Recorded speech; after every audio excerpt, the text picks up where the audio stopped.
cara untuk pasang level lock macam ni. Yang ni brand tension lock. Jom kita buka, kita tengok apa yang ada dekat dalam. Dalam kotak ni ada beberapa barang yang akan kita dapat. Selak tombol, 3 anak kunci, kertas panduan cara pemasangan, beberapa batang skru, lubang selak dan pin. Okey, sekarang kita cari selak yang macam ni. Kita masukkan seperti ini.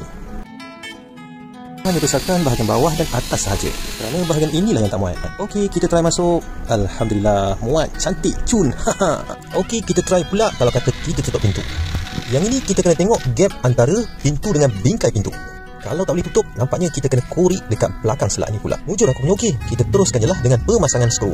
Next, kita ambil tombol pintu dan kita tanggalkan kepada 2 bahagian. Kita ambil bahagian tombol untuk kita pasang sebelah luar. Cari yang ada lubang masuk kunci. Kita tanggalkan bahagian yang hitam ni dan kita pasang pada lubang pintu. Kita masukkan mengikut alur yang disediakan. Ambil semula untuk bahagian luar tadi dan kita tanggalkan kedua-dua skru ini. Masukkan ketiga-tiga batang syaf ni ke dalam lubang yang tersedia. Goyang-goyangkan untuk memudahkan ia masuk ke dalam. Ambil sebelah lagi tombol untuk dipasang sebelah dalam. Gunakan pin yang diberikan. Tekan di bahagian punat ini supaya kita dapat tanggalkan cover tombol ini. Di dalamnya terdapat pin yang digunakan untuk menggerakkan tombol ini nanti. Jangan tersalah masuk, nanti tak boleh pusing. Kita ambil semula tombol itu tadi. Lihat bahagian bertanda ni. Umpil di bahagian bertanda ni. Untuk kita tanggalkan penutup ni. Nampak?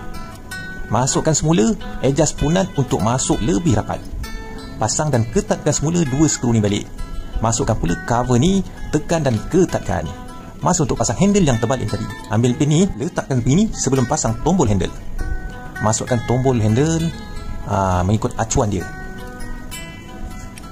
Untuk sebelah sini, kau kena pastikan punat yang ni masuk ke dalam lubang dia sendiri. Jom kita test pula. Kita masukkan kunci dan pulas daripada luar. Punat ni akan turut sama berpusing kalau kata kita pulas kunci daripada luar. Untuk kunci pintu dari sebelah dalam, hanya pulas punat ini sahaja. Untuk lubang di bingkai pintu, aku masih gunakan yang lama. Okey guys, dah siap. Semoga korang dapat manfaat daripada video ini.